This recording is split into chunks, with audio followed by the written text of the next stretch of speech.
ተዋህዶ መሸሸጊያዬ ኦርቶዶክስ መጠለያዬ ሰላምሽ ከፍ ይበልልኝ እናቴ ሁሌም ኖሪልኝ ሰላምሽ ከፍ ይበልልኝ እናቴ ሁሌም። ኢትዮጵያ ውስጥ እድገት ሳይሆን ሚራክል ነው ያለው። ኢትዮጵያ ውስጥ ለውጥ ሳይሆን እኛ ለውጥ ልናመጣ ያሰብን ሰዎች ካሰብነው ፍጥነትና ጥራት በላይ ነው ለውጥ እየመጣ ያለው። ይሄን እድገት በተገለጠ አይን ማየት ካልቻል፣ መጠበቅ ካልቻል፣ መደገፍ ካልቻል አደገኛ ጣጣና መከራ ሊያመጣብን ይችላል። ጥቂት ኢንዲኬተርስ ብቻ ላንሳ። ብዙ ሰው የማያስተውለው ግን ሚራክል ተብሎ የሚወሰደው አንዳንድ ኢንዲኬተር ላንሳ። በነገራችን ላይ በዚህ አመቱን ስንጀምር የኢትዮጵያ የማንሰራራት አመት ነው ብዬ ነበር። ዘንድሮ እኮ ከፍተኛ የማንሰራራት አመት ነው። ዘንድሮን 4 5 10 አመት ከደገመች ኢትዮጵያ አበቃ፣ መከራው አበቃ።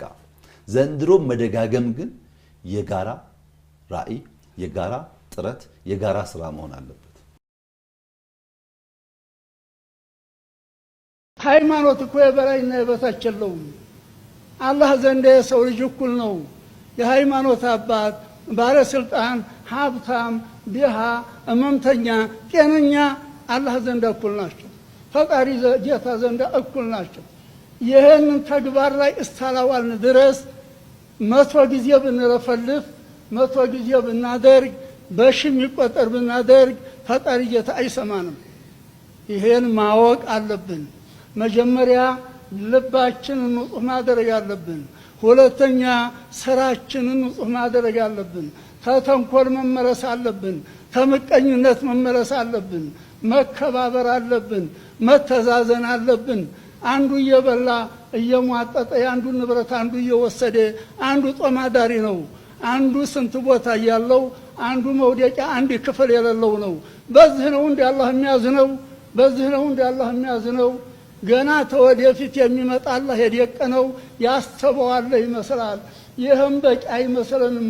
እውነቱን ሐቂቃውን ስናየው ይመለስልኛል እንደሆን እኛ እንመለስ፣ እኛ እንመለስ፣ እኛ እንመከር።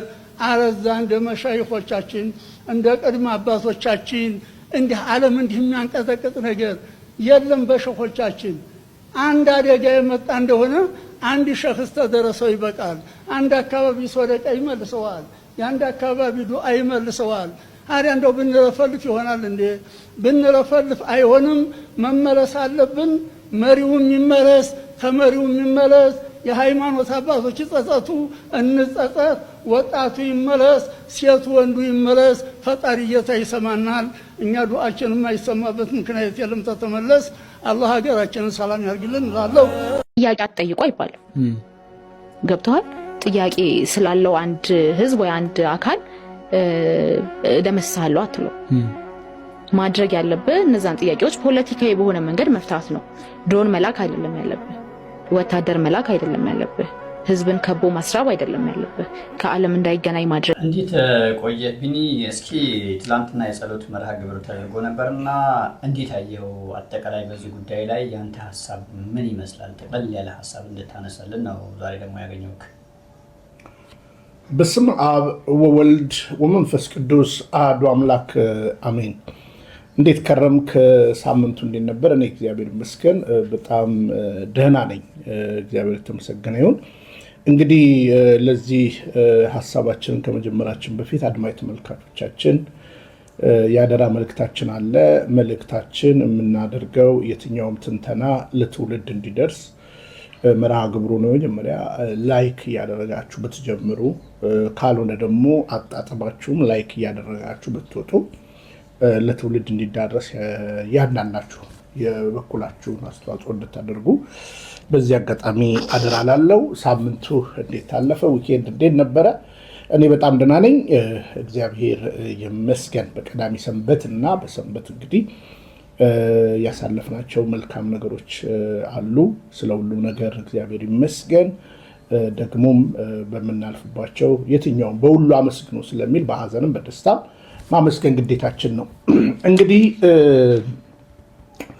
የጠቅላዩ ግራ ማጋባት ወይም የጠቅላይ ሚኒስትር አብይ አህመድ ህዝቡን ግራ ማጋባትና በህዝቡ ላይ የታይታ ሾው ማድረግ ባህሪያቸው ነው። ለምሳሌ አሁን የምናስገባው ቪዲዮ አለ። ይሄ ቪዲዮ እንግዲህ ህዝቡ መመልከት ይችላል። ኢትዮጵያ ስትል ያስጠላብሃል፣ በሌላው ረሃብ ሆድህን ሞልተ ቁንጣን ያስቸገረ ነግራቸዋለሁ። የእናንተ ኢየሱስ ገና ያሰፋታል፣ ትሰፋለች፣ ትወርሳለች። የሞቱበት ልጆች አሉ፣ ማልቀስ ያስፈልጋል ማለት ነው። በመጨረሻም ጠቅላዩ በቸርች ውስጥ በድብቅ የተናገሩት ነገር አፈትልኮ ወጣባቸው። እሱ ምንድነው? በዝርዝር እንመለከተዋለን። እንደሚታወቀው በአርሲ ክፍለ ሀገር ያለፉት ጊዜያቶች ዘመነ ሰማዕታት ነበር ብንል የተሻለ ይመስለኛል። ስለ ክርስቶስ ሲሉ የተሰደዱ፣ ስለ ስሙ የተጠሉ እንዲሁም ነፍሳቸውን ያጡ ክርስቲያኖች ቁጥር ከዕለት ወደ ዕለት ቁጥሩ ከፍ እያለ ሲሆን በዚህም ውስጣቸው የተጎዳው ብፁዕ አቡነ ናትናኤልም ከልጆቼ በፊት እኔን አስቀድሙኝ ሲሉ አርሲ ገብተዋል። ዋቀዮ ሲናገርጋሩ ነው አገርጋሩ ወሊኖ ጉቱማ ጉቱን ዋቀዮ ቢረጅራ ሚቲሬ ከናፉ ኑቲሞ ከኒራቴቲ ጉኔ ከንጀለቴ ሲሬስኔ ደሙ ቀብና የአርሲ ሀገረ ስብከት ጳጳስ የሆኑት ብፁዕ አቡነ ኤልሳ ልጆቻችን አለቁብን ሲሉም በተናነቃቸው የተናገሩ ሲሆን ብፁዕ አቡነ ናትናኤልም ለሕዝበ ክርስቲያኑ ያስተላለፉት መልእክት ዋሃቢያን ያስለቀሰ ክርስቲያኖች እንዲበረቱ ያደረገ ድንቅ መልእክት ነው። ብፁዕነታቸው ምን አሉ? ቀጣይስ ምን ማድረግ አለብን? መፍትሄው ላይ እንመክራለን።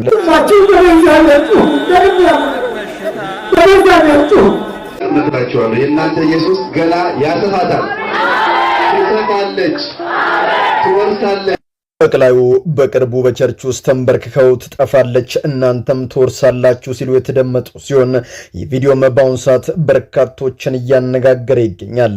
እንደሚታወቀው የአርሲ ኦርቶዶክሲያን አለኝ በሚሉት ሀገራቸው በነጻነት መኖር ተስኗቸው ዕለት ዕለት ሕይወታቸውን በሰቀቀን መክፋት ከጀመሩ እነሆ ድፍን 2 ዓመታት ከዚያም በላይ አስቆጥሯል። ካህናት፣ ዲያቆናት፣ ሕፃናት፣ አዛውንት በማተባቸው ሳቢያ እንደ በግ ይሸለታሉ። ሕግ አለ ከፈጣሪ በታችም መንግስት ደህንነቴን ያስጠብቅልኛል ብሎ የሚኖሩ ንጹሃን በገፍ ሕይወታቸው እየረገፈ ከጉዳዩ ጀርባ ሆነው ክርስቲያኖችን ለማጽዳት የሚያሴሩት ባለስልጣናትም አንድም ቀን ወጥተው ድርጊቱን አላወገዙም። የሀገሪቱን ሰንደቅ ዓላማም ዝቅ አድርገው አላውለበለቡም። ይህም በከፍተኛ ሁኔታ እንዲጠረጠሩ ያደርጋቸዋል። ለዚያም ነው መንግስት ባለበት ሀገር ዜጎች በጠራራ ፀሐይ ይታገሳሉ፣ ሕይወታቸውም በግፍ ይቀጠፋል። ባላየና ባልሰማ ማለፉን ግን የነሱ የዘውትር ስራቸው ከሆነ እነሆ ሰነባብቷል። በአንድ ወቅት የዛሬ 6 ዓመታት ገደማ ጠቅላይ ወደ ስልጣን መምጣታቸውን ተከትሎ ይህንን ተናግረው ነበር። አድምጠን እንመለስ። ፍቅር ያሸንፋል፣ ይቅርታ ያሸንፋል። መግደል መሸነፍ ነው፣ መግደል መዋረድ ነው። ጠቅላዩም በንግግራቸው መግደል መሸነፍ ነው፣ መግደል መዋረድ ነው፣ ፍቅርም ያሸንፋል ሲሉ ቢደመጡም ዛሬ ግን በሀገራችን ኢትዮጵያ ብዙ ዜጎች በድሮን ገሚሱ ደግሞ በማተባቸው ሳቢያ ዕለት ዕለት እያለቁ ነው። ታዲያ ጠቅላዩ እሳቸው በሚመራው ሀገር እንዲህ ያለው ማንነት ሊያነጣጥረ ከጀርባም ባለስልጣናቱን ያሳተፈ ድርጊት ሲፈጸም ተሸንፈው ይሆን እንዴ ለማለትም ያዳዳል። ምክንያቱም አስቀድመው በራሳቸው አንደበት መግደል መሸነፍ እንደሆነ አበክረው ተናግሯል። ፍትህ ለአርሲ ኦርቶዶክስ እያልኩ በዚህ አካባቢ የምትገኙ ባለማተብ ባለሀብቶች፣ ወታደሮች፣ የህግ ባለሙያዎች ይህች ሰዓት ከሌሎች ወንድሞቻችሁ ጋር በመተባበር አጥፊዎችን ባለመግ የምትጠይቁበት ወንድሞቻችሁንም የምትታደጉበት ማንነታችሁም በግልጽ የሚታይበት ወቅት ነው። ተናበቡ፣ እርስ በርስም አንዱኑ የመጨረሻው መልእክቴ ነው። ኢሳን ገሩ ዋን ይረቲን ወጀኔ ፊመሌ ኡመኒ አፌን ቀቡ ገረ ፉንዱራቲ ጫለ ወጀቹ ቀብዱ ጀዲያን ለውበቺሴ ወሉማን ወጀነ ጀዲራኒ ብፁዓን አባቶች እስኪ ከሞገዝ በዘለለ ውረዱና የአርሲን ህዝብ ጎብኙት፣ አጽናኑት። ለሞገዝማ የሌሎች ቤተ እምነቶችም ያወግዛሉ። ስለሆነም እባካችሁን ልክ እንደ አቡነ ናትናኤል እንደ ብፁዕ አቡነ ኤልሳ ልጆቻችሁን ጉዳት ሲደርስባቸው ሂዱ፣ አጽናኗቸው፣ በፋይናንስም ደግፏቸው። ያለበለዚያ ግን በልጅና አባት መካከል የሚኖረው መተማመን ጥያቄ ውስጥ ይወድቃል። አንድ ታሪክ ላንሳና ልንገራችሁ። በግብጽ ኮፕቲክ ኦርቶዶክስ በአንድ ወቅት በስፍራው ጽንፍ ያዘሉ አክራሪ እስላሞች ጥቃት የሰነዘሩ ሲሆን በንጋታው የሀገሪቱ ታላላቅ ጳጳሳት፣ የሃይማኖት አባቶች ጊዜ ሳያጠፉ ወደ ስፍራው ማቅናት ልጆቻቸውን አሳክመው ያለፉትንም አልቅሰው ቀብረው በቃ ተመለሱ እየተባሉ አይ እኛ እንመለስም ከልጆቻችን በፊት እኛ ሰማዕትነትን ተቀብለን እናልፋለን፣ አይናችን የልጆቻችን መማየት አይፈልግም ሲሉ መናገር መላው ዓለምን ትኩረት ስበው ነበር። በኋላም የግብጽ መንግስት እነዚህ አባቶች ሕይወታቸው ካለፈ ጉዳዩ ዓለም አቀፍ ሆኖ በመውጣት ለስልጣኑ ስላዘጋው ከአካባቢው በርካታ የጸጥታ ኃይሎችን በማሰማራት ለአንዴና ለመጨረሻ ጊዜ ሰላም እንዲሰፍን አድርጓል። አባቶችም ግባቸውን አሳክተው ወደ ስፍራቸው ተመልሰዋል።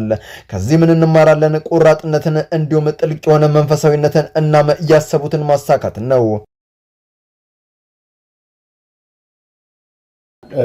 እኚህ ሰው ከዚህ በፊት እንግዲህ ብር አድርሱ ተብለው አንድ ቦታ ነብይ ብርቱካን የምትባል ጋር እሷ ጋር ሄደው ሲፎክሩ ትንቢት ሲናገሩ የተለያየ ነገር ሲያደርጉ ይታያል። ትውልድም ይሄን ማየት ይችላል። ስለሆነም ጠቅላዩ ሲገሉም በጸሎት ስበብ ነው። ያው አንዳንድ ገዳዮቻችን አክራሪዎች የአምላካቸውን የእግዚአብሔርን ሳይሆን የአምላካቸውን ስም እየጠሩ እንደሚገድሉ ሁሉ ጠቅላዩ ሲገሉህም እየጸለዩ ነው፣ ሲያጠፉም እየጸለዩ ነው፣ ሲደቁሱም እየጸለዩ ነው። ለምን? ጸሎት ማደናገሪያ ስለሆነ ማለት ነው። ያ ብቻ ሳይሆን ምናልባት ከኢትዮጵያ ከምታደርገው የደሞዝ አከፋፈል አንዱ መንፈሳዊ ካድሬዎችን ይዞ በእነዚህ መንፈሳዊ ካድሬዎች የእግዚአብሔራዊ ወይም እግዚአብሔር አብሮነት ሽፋን ለማድረግ የሚደረግ ነገር አለ። ይሄ እንግዲህ በግልጽ አማርኛ ከጓዳ እስከ አደባባይ እየታየ ነው። እንግዲህ ከጓዳ እስከ አደባባይ ብለን የምንናገረው በጓዳ እንግዲህ እሳቸው ላፈሏቸው እንግዲህ በኤልያስ ዘመን ታውቃለህ 450 የአጸድና 400 የበዓል ነቢያቶች በድምሩ 850 ሐሰተኛ ነቢያቶች ነበሩ እና እነዚህ ሐሰተኛ ነቢያቶችን ኤልዛቤል ታደልባቸው ነበር እና አሁንም በቤተ መንግስት የሚደልቡ ነቢያቶች አሉ። ምናልባት ሰሞኑን አይተህ ከሆነ አቶ ጋሽ በቀለ ወልደ ኪዳን አንዳንድ ጊዜ ረጅም ጎዳና ጠፍተው እኚህ ሰው እንግዲህ የዛሬ 10 ዓመት ነበር ሞታለሁ ብሎ የነበረውና ቤተ መንግስት ጠቅላይ ሚኒስትሩ 8 ዓመት ሙሉ እግራችንን ያጥቡናል አሉ እና ይሄ ማለት ከጌታ ትህትናን መውሰዱ ነው ማለት ነው። አብይ እያረደ እየገደለ በነገራችን ላይ እኮ በቃ እኮ መሸነፍ እኮ ይቻላል። ይሄ ነው በነገራችን ላይ መንፈሳዊነት፣ አምኖ መቀበል መንፈሳዊነት ነው። ከጥፋት መመለስ መንፈሳዊነት ነው። እሱም በኋላ በደንብ ማሳየት እንችላለን። ለምሳሌ በእስር ቤት እንግዲህ እነ መስከረምን እነ አቶ ታዲዮስ ታንቱ አሁን ትላንት እንኳን እነ አቤላን እነ ክርስቲያን ታደለን መሰል እነ ዮሐንስ በኋላው መሰል ለጓደኞቹ ማይራራ እንግዲህ በብዙ ከሱ ጎን እንደፈለገ ሲል የነበረው እንደገና መጨረሻ እውነቱን አይቶ ደግሞ የተቃወመውን በግልጽ አማርኛ ታየን። እነዚህ በሚኒስቴር ደረጃ ሰዎችን እያሰረ እያሰቃየ ብዙዎቹን ለእንግልት እያበቃ እንደገና ደግሞ በጸሎት ብሎ መሸፈን ይሄ ነውር ነው። ስለዚህ ጠቅላዩ በዚህ የተካበ ነው እና እንዳልኩ እያረደህ እግዚአብሔር ይመስገን ይላል እና በአደባባይም እኔ ዛሬ ብሞት ወደ መንግስተ ሰማያት እንደምሄድ እርግጠኛ ነኝ ብሎ ሙሉ ይናገራል ጠቅላይ ሚኒስትር አብይ። ስለሆነም ይሄ የድለባው የነቢያት ድለባው እንደምታውቀው 100 የጨከኑ ነቢያቶች ብሎ ይናገራል በመጽሐፈ ነገስት ላይ አብዲዩ የሚባል ሰው በአካብ ቤት የነበረ 50 በዋሻ ሸሽጌ አበላ አጠጣ ነበር ብሎ ለኤልያስ ሲመሰክር ይታያል። ስለዚህ ኤልዛቤል ከምታደለባቸው 850 ነቢያቶች ባሻገር 100 ነቢያቶች ደግሞ ለእግዚአብሔር የተለዩ እንደነበረ እነዚህ 100 ነቢያቶችን በመጽሐፍ ቅዱሳችን እንኳን ስናጠና መጨረሻ ላይ ኤልያስ ከኤልሳ መወሰዱ ሲታሰብ ዛሬ እግዚአብሔር አገልጋይ ባሪያህን እንደሚወስዱ ታውቃለህ? አዎ እያለ እንግዲህ ከዮርዳኖስ እየተከተሉ ወንዞች አብረው እንደተሻገሩና መጨረሻ ላይ ግን የኤልያስን በሳት ሰረገላ ማድረግን አልተረዱምና ምናልባት በየተራራ እንፈልገው ማለት ነገር ነበርና ምን ልል ነው እውነተኞቹ አሉ እውነተኛ ጸላዮች አሉ ምናልባት እግዚአብሔር እየሸሸጋቸው በድካም በብርታት በአንዳንድ ወንድሞች እንደ አብዲዩ ያሉ አብዲዩ ማለት የእግዚአብሔር አገልጋይ ማለት ነው የስሙ ትርጉም እንደዛ ያሉ ይኖራሉ እንደገና በቤተ መንግስት የሚደልቡ ደግሞ አሉ ማለት ነው እንግዲህ ይሄ የቤተ መንግስት ትእዛዝ እኔ ሰውየው ለማንም ስለማይራራ ቀጭን ትእዛዝ ስለሚያዝ ለዚህ ደግሞ በስም በሻሻ እነ ቀሲስ ታጋይ የሚባሉ እንግዲህ ታሪክ ይፈረዳል ብዬ አስባለሁ በእነዚህ ሰዎች ላይ ካህን ይሁኑ ምን ይሁኑ ማናቃቸው ነገር ግን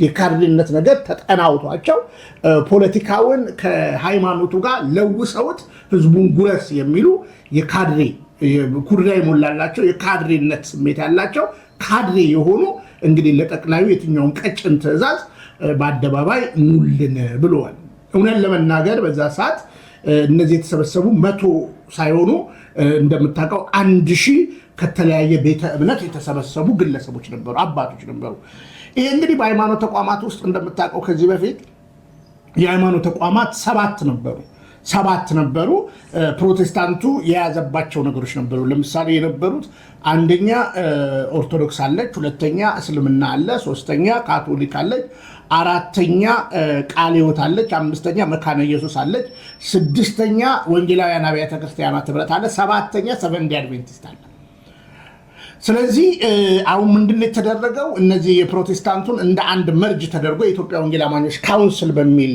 ተጨፍልቆ እንደ አንድ ቆሟል ስለዚህ ትላንትና 5ቱ ናቸው የተሰደሩት አባገዳዎች ግን የመጨረሻ ቡራኬ እንዲሰጡ ደግሞ የተደረገበት ነገር አለ ማለት ነው ስለዚህ እንዲህ አይነት መንፈሳዊ የሚመስል ሽፋን ነገር ግን የዘቀጥ አሳሰብን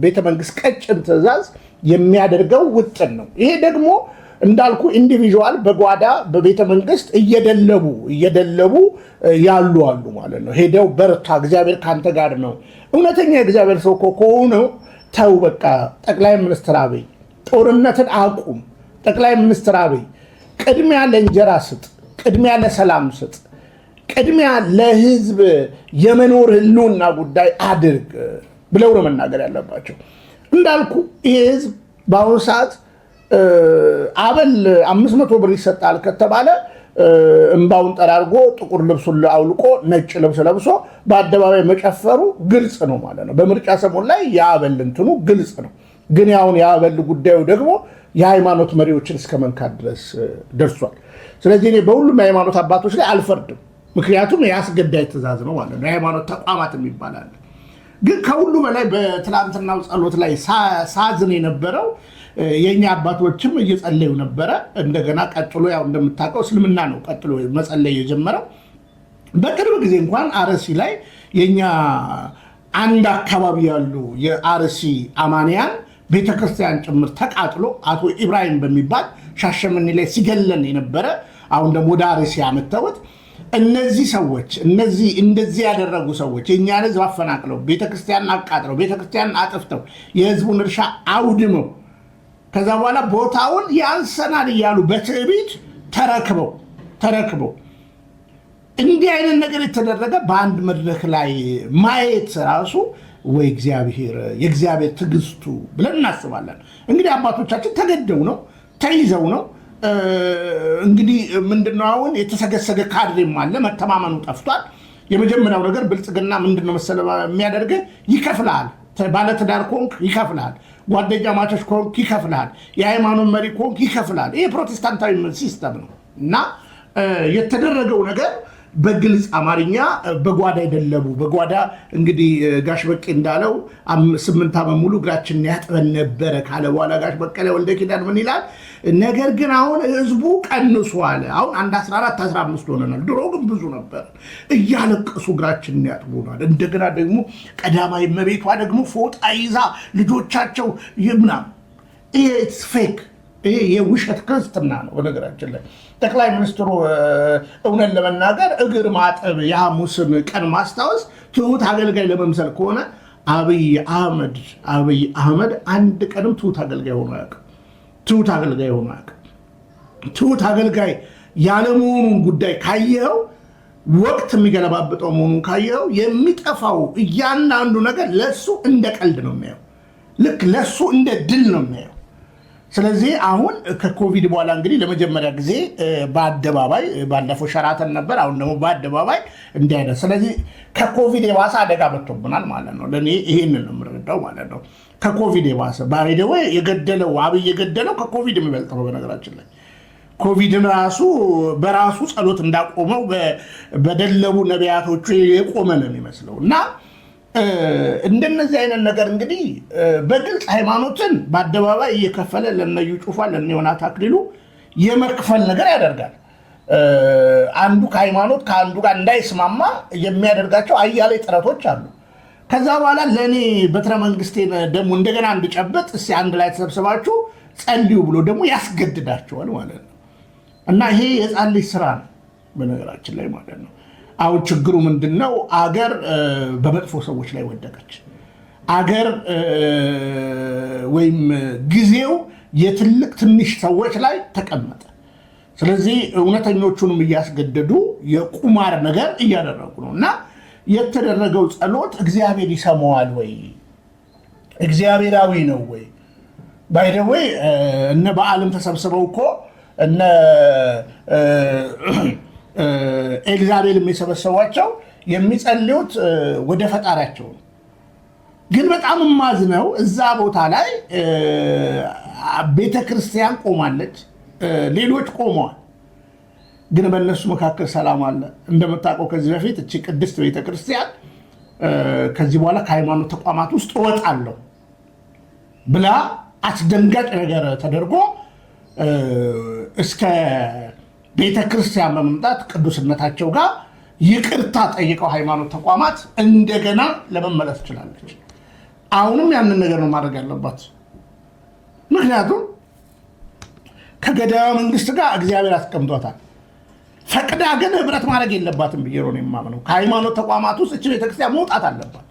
ለምን የዛሬ ወር እኮ ወር 2 ወር አይሆኑም አርሲ ላይ ያርሰናል ብለው የእኛን ይዞታ የእኛ ህዝብ ተሰዶ ኦርቶዶክሳዊ ተጠርቦ ወጥቶ እኮ እንደዚህ ካለ የእስልምና መሪ ጋር ቆማ ቤተክርስቲያን እንድትጸልያለች። This morning, I had a meeting where we got to sit down with Ethiopian Christians.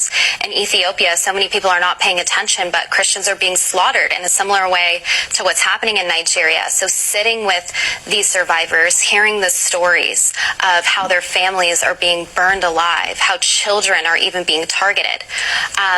And then hearing their response to the fact that we are having this summit and the media is paying attention to Christian persecution, they say, thank you for standing with us and thank you for hearing our voice. So that connection with the survivors of persecution and their optimism that attention is finally on this issue keeps me going. Yeah. Justice for the RC Orthodox. They were persecuted solely for their faith. Justice for the RC Orthodox. They were persecuted solely for their faith. RC ሀገረ ስብከት ያለ ነው ኦርቶዶክስነት ተከታይ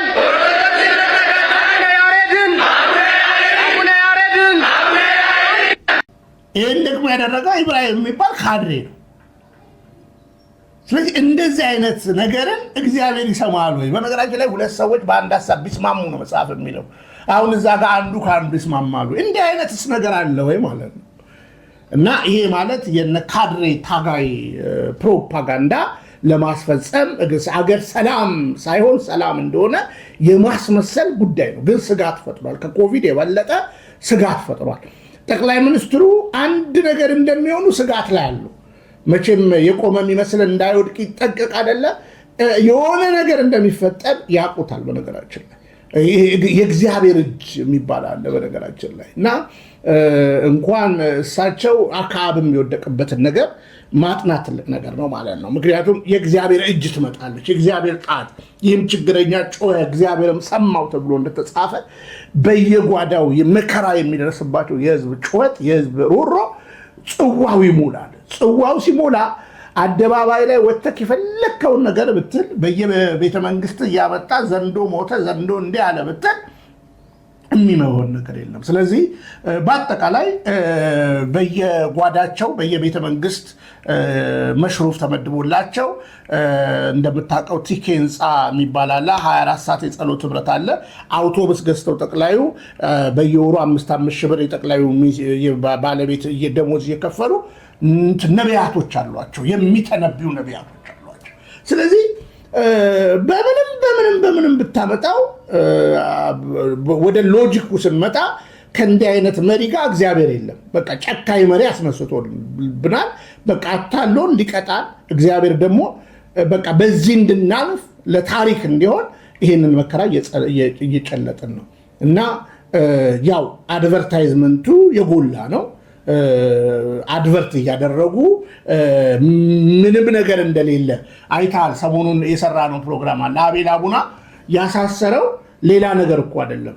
አንደኛ ጓዳው ቆሽሾ ሳሎን ላይ ሰው ማምጣት የሚል ማለት ነው እና አገሪቱ እንደዚህ በክታ እታች ላይ ያለው ህዝብ የመኖርና ያለመኖር ህልውና ትንቅንቅ ላይ ሆኖ አርቲፊሻል ነገር በአድቨርታይዝመንት የምትቆም ሀገር የለችንም የሚል ጽኑ ሀሳብ ነው የያዘው።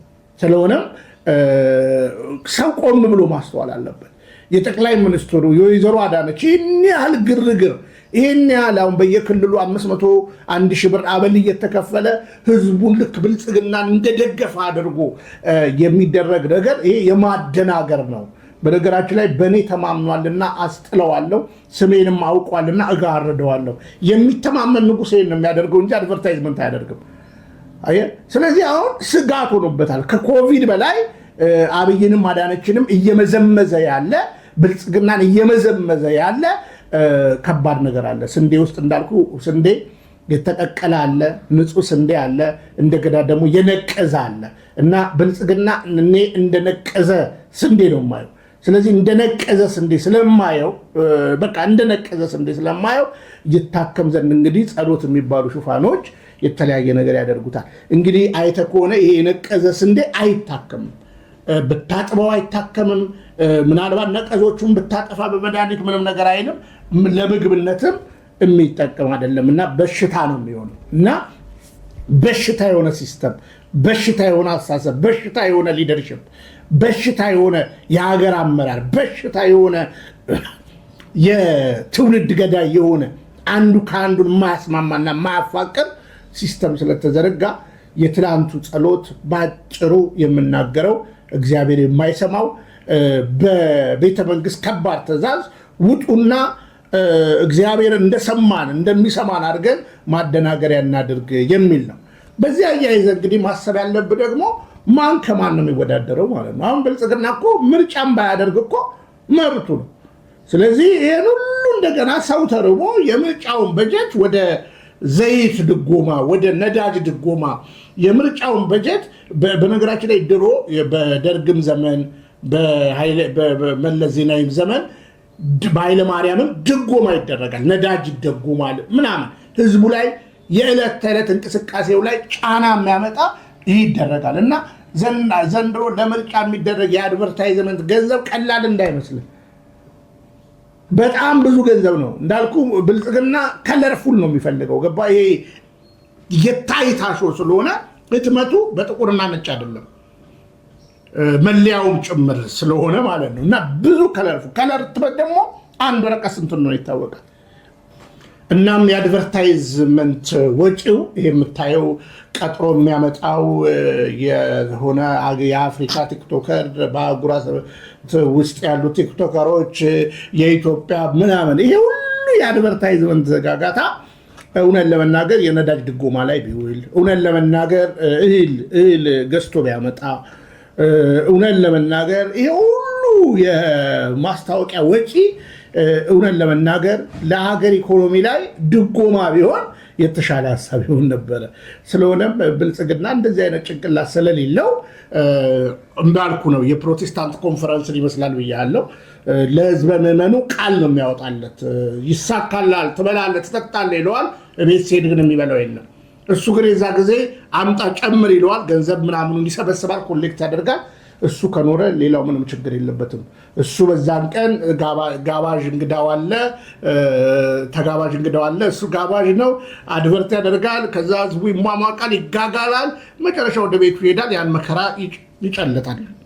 ምናልባት ትንሽ ከራራለ በር ላይ የሆነ ቆሎ ብስኩት፣ አንዳንዱ ጋር ደግሞ የሆነ ምግብ ምናምን ሊያደርጉ ይችላል ማለት ነው እና የዕለት ሾው ነው እና በዚህ ጊዜ ደግሞ አሽቃባጮች የተለመደ ነው እና የብልጽግና ፓርቲና የብልጽግና ወንጌልን ጠንቅቄ ስለማቀው እንኳን ለሀገር ለቤት የማይበጅ አስተሳሰብ ነው ብዬ ነው የምኮንነው እና የትላንቱ አድቨርታይዝመንት እንዳልኩ ነው በሁለት አንግል ነው የማየው።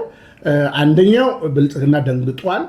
እንደ ስንዴው ነቀዝ እንደተበላና እንደተሸረሸረ ከጤናም አኳያ ከአስተሳሰብም አኳያ ከውስጥም አኳያ እንደተሸረሸረ ያውቃል። ስለዚህ እንደምንም ብላችሁ አጥባችሁ አቁሙኝ የሚል በአድቨርታይዝመንት የሞቀ ወደ እግዚአብሔር የሚደረግ የሚመስል ጸሎት ነው የተደረገው። እኔ በዚህ አላምንም። ቤተክርስቲያን እንደምታውቀው በቅዱስ ሲኖዶስ የመጨረሻ እንትን ምህላ ታዟል። የምህላ ወቅት ታዟል። ቤተክርስቲያን ሀገር በእንዲህ ሁኔታ ባለ ጊዜ በአደባባይ ወታደር ምህላ ነው የምታደርገው። መከራዋ ደግሞ ሲበዛ ታቅበታለች እና ቤተክርስቲያን እንስማ ነው። አባቶችን እኔ አልፈርድባቸውም። እንዳልኩ አሁን ቤትክ የነበረ ውሻ ስለሆነ ውጭ እየጮኸ ያለው እንደነ ታጋይ ያሉ የተለከፉ ውሾች አባቶችን ያስገድዷቸዋል። አባቶችም ደግሞ ግዴታ ከመንግስት ጋር መስማማት አለባቸው። ምክንያቱም ውስጣቸው ደግሞ የተሰገሰቡ ብዙ ካድሬዎች አሉ። ስንዴ ይዞ የሚነሳ ካድሬ እኮ የተፈጠረበት ዘመን ነው ማለት ነው እና ማለት እንግዲህ 8ቱ ዓመት ስንዴ ይዘን የምንቆምበት ወይንስ ሌላ ነገር ይዘን የምንቆምበት እንደሆነ ጤነኛ የሆነ ሰው ሊዳኝ ይገባል። ግን አንዳንዶች እንዳልኩ ስንዴ ይዘው ሁሉ እስከ ማሽቃበጥ የደረሱ አሉና ትውልድ ድንቃ። በነገራችን ላይ ጠቅላዩ ባለፈው ሳምንት ስንሰራ ሰምተሃል። ዶክተር ገመቺስን ቀጥታ ነው መደመርን ሲቃወም እኔ የምታየኝ አብይ ፖለቲከኛ ብቻ ሳልሆን የሃይማኖት ብቻ ሰው ሳልሆን ፖለቲከኛ ነኝ እና ልገል እችላለሁ ብለው አርድ እንደሰጡት ሁሉ አባቶች በዚህ ስብሰባ ባይሰበሰቡ የሚደርስባቸው መከራ ይታወቃል ማለት ነው። ስለዚህ ጨክኖ እንደ አባቶቻችን እንደተሰዉት ከዚህ በፊት አባቶቻችን እንዳይጀግኑ የሚያደርጋቸው የውስጥ መከፋፈሉ አለ እና ለማንኛውም የትላንቱ ድራማ ያው እንግዲህ ገዳይና ተገዳይ አብረው ቆመው፣ አስለቃቂና ለቃቂ አብረው ቆመው፣ ተገፊና ገፊ አብረው ቆመው ወደ እግዚአብሔር እንጩህ የሚል የሽንገላ ክንውኖች እንደተከናወኑ ይሄ ደግሞ በየትኛውም እንዳልኩ በእስልምናውም በፕሮቴስታንቱም በኦርቶዶክሱም እዛ የነበሩ ሰዎች ተገደው እንደመጡ ልክ ተገደው በየቦታው ብልጽግና ይምራን እንደሚሉ ማለት ነው፣ ብልጽግና ምናምን እንደሚሉት ሁሉ አባቶቻችን ደግሞ ተገደው ብልጽግና ከእግዚአብሔር ነው የሚል ነገር እንዲያደርጉ ወይንም ደግሞ በአንድ ጎን ደግሞ ዝም ብለው የምታዘበው ምንድነው ይሄንን ነገር ባያደርጉ የሚመጣባቸውን ጣጣ አገናዝበው እንግዲህ አንተ ልቤን ታውቃለህ ብለው ለእግዚአብሔር በጓዳ ሰጥተው በአደባባይ ደግሞ ያው የሽንገላውን ነገር ያደረጉበት ይሄን ምን ለምለ በቃ አንዳንዱ እኮ ደልቶታል። አሁን አይተህ ከሆነ ፕሮቴስታንቱ ዥንጉርጉር ነገር አድርጎ እዛ ጋር የተለያየ ነገር ያዙ ይልቀቁኝ እያለ ነበር ማለት ነው እና እኔ በዚህ አጋጣሚ በመጽሐፍ ቅዱስም አታደናግሩ ነው የምለው። በጸሎት ስራም አታደናግሩ። እንደ ከኤልያስ ተማሩ፣ ከኤልሳ ተማሩ። የኤልዛቤልን ደም ውሾች ይልሱታል እንዳለ ኤልሳ ተማሩ፣ ከአባቶቻችን ተማሩ። ጀግኑ መልእክቴ ነው። በአጭሩ የትላንቱ ጸሎት ነው እላለሁ። ምርጫ 2018 እንግዲህ እየተቃረበ ነው። በጣም የሚቆጠሩ ጊዜያቶች ናቸው የቀሩት እና አጠቃላይ ምርጫ ዳሰሳ አመለካከት ምን ይመስላል? እስኪ ጠቅላላ ነገር ከፊታችን ላለው ብሔራዊ ምርጫ የኔና የፓርቲ መወዳደሪያ ልዩ ምልክት ጎላ ድስት ነው። ከመረጣችሁኝ በዚህ ድስት ውስጥ በኢትዮጵያ ነቀርሳ የሆኑትን ዘረኝነትን፣ ጠባብነትን፣ ጎጠኝነትን እንዲሁም ሙስናን ለጊዜው እናወጣታለን። እንዲሁም ተረኝነትን፣ በዝባዥነትን፣ ኪራይ ሰብሳቢነትንም ለጊዜው እናወጣዋለን። መብያችን ነው። እነዚህን ችግሮች በአንድ ድስት አድርገን ከኢትዮጵያ ምድር ላይ ለአንዴና ለመጨረሻ ጊዜ ኩክ እናድርገዋል። መቼስ እነዚህን ሁሉ ነገሮች ለማብሰል ከፍተኛ እሳት ያስፈልጋል። ታዲያ ለማገዶነት ምን ልትጠቀሙ አሰባችሁ? ያው ህዝቡን ነው።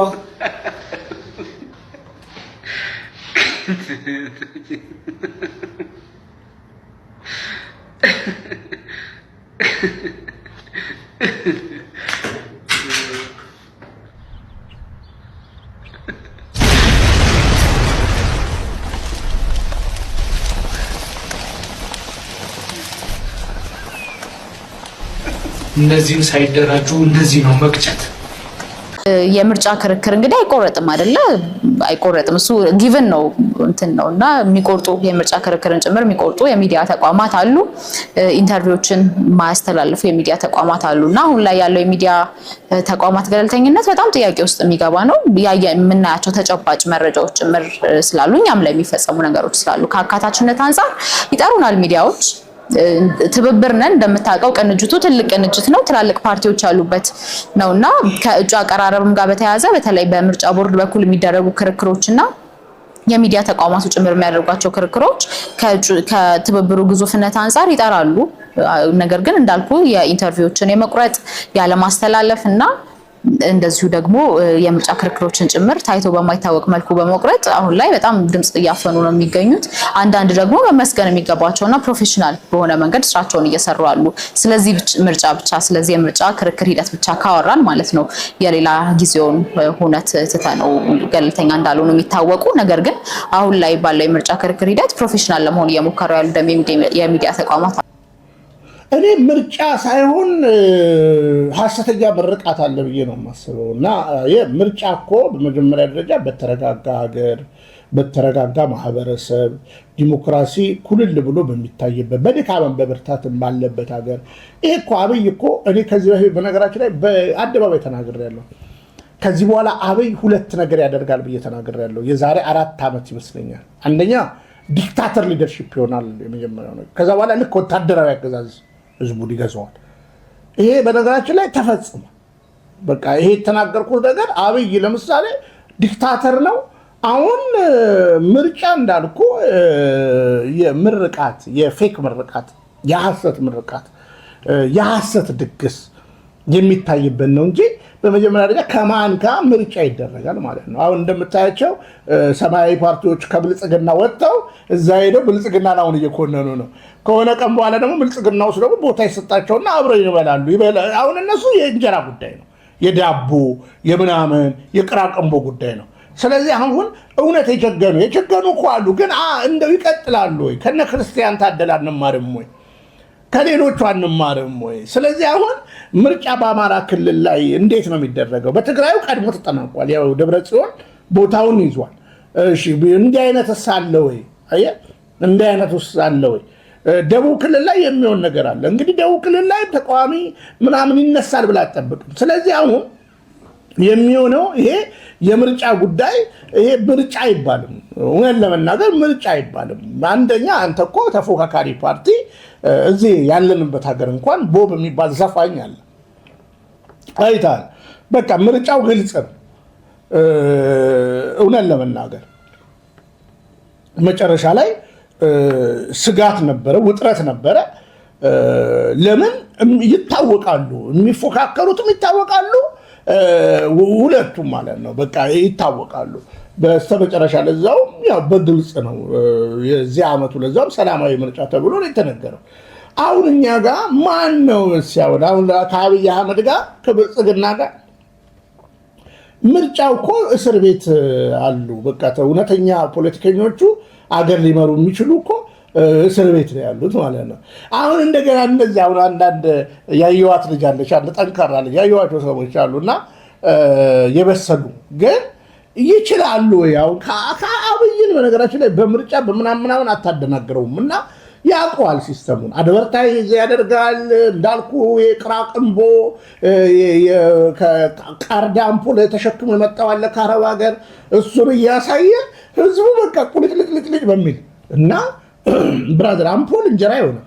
ስለዚህ አደባባዩ በርቶ ጓዳ መብራት ከሌለ አደባባዩ አትክልቶች ውሃ እየጠጡ ጓዳ በሳምንት ውሃ የሚመጣ ከሆነ ምናምን እና ይህንን የህዝብ ሮሮስ በአደባባይ የሚናገር ማን ነው? እንኳን ተው በአብይ ዘመን እኮ እንኳን አብይን በአደባባይ ተቃውሞ ቀርቶ ፓርላማ እኮ ስለተቃወምከው ስትወጣ የምትታሰርበት ነው። ስለዚህ የሰውየው ዲክታተር ሊደርሺፕነትን የሚያስተነፍስ አንድ ነው ብዬ አምናለሁ።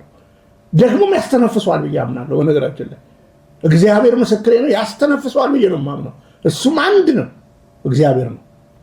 እግዚአብሔር አብይን ያስተነፍሰዋል። ብልጽግና የሚያስተነፍሰው እግዚአብሔር ነው። በነገራችን ላይ እንዴት እግዚአብሔር ለመንገዱ ፍለጋ የለውም። እንዴት እንደሚመጣልን እኛ ብቻ መጮህ ነው ያለብን፣ ግብሩን መግለጥ ነው ያለብን። ስለዚህ ከማጋ ነው እንዳይተናል እኮ እነ መራራ ጉዲና እነ ፕሮፌሰር በየነ ጴጥሮስ እነ ቡልቻ አይተናል እኮ እነ ብርሃኑ የነበሩ ተውጠው ስጦታ ተሰጥቷቸው ባይደዌ ሳትሰራ መንግስት የሚሰጥ ስጦታ ካለ ቆም ብለህ መጠበቅ ማየት አለብን።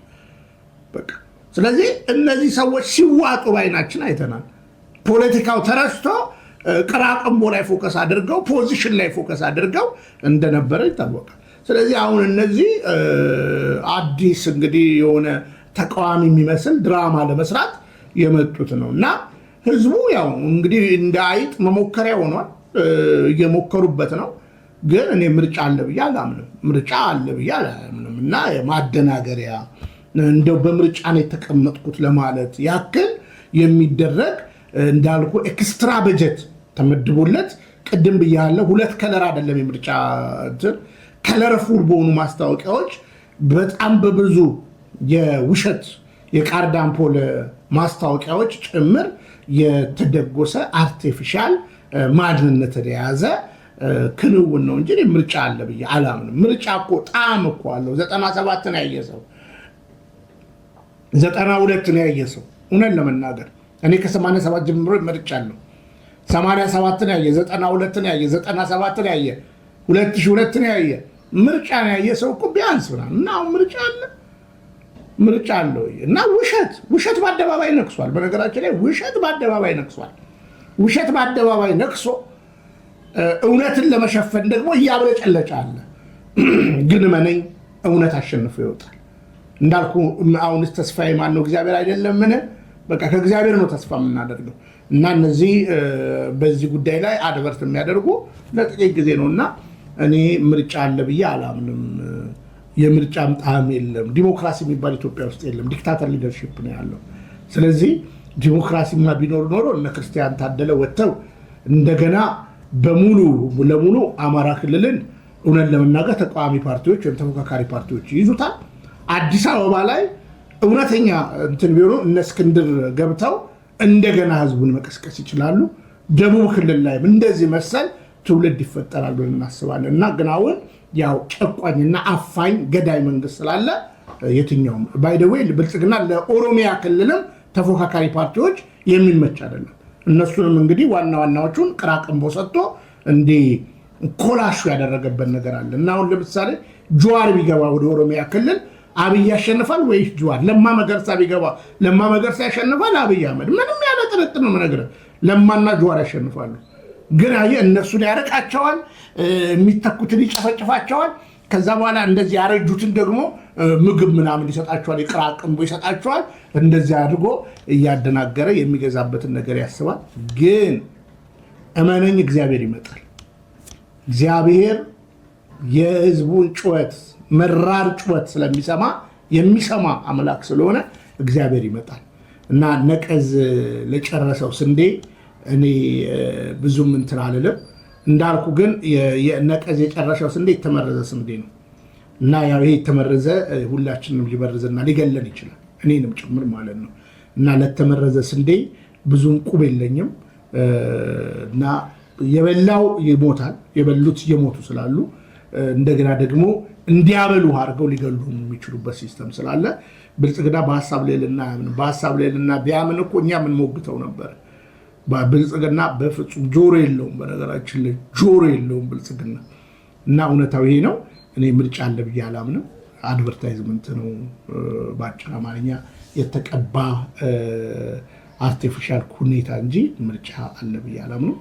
ይህንን ነው የምለው። እንግዲህ ተወዳጆች በዚህ አጋጣሚ መርሃ ግብራችን ለትውልድ እንዲደርስ የበኩላችሁን አስተዋጽኦ አድርጉ። እውነት እንላለን። በዚህ ሀሳብ ዙሪያ ዋሽታል የምትሉኝ ካላችሁ ደግሞ ኮሜንት ላይ ጻፉልን ማለት ነው። እና ሰው መሆን በቂ ነው። በነገራችን ላይ እንዲህ አይነት ነገር ሪያክት ለማድረግ ሰው መሆን በቂ ነው ላለው ከልብ ነው የምወዳችሁ፣ ከልብ ነው የማከብራችሁ። ከተመቻችሁ ላይክ እያደረጋችሁ ውጡ። ከልብ አመሰግናለሁ ወንድሜ። ተዋህዶ መሸሸጊያዬ ኦርቶዶክስ መጠለያዬ ሰላምሽ ከፍ ይበልልኝ እናቴ ሁሌም ኖሪልኝ ሰላምሽ ከፍ ይበልልኝ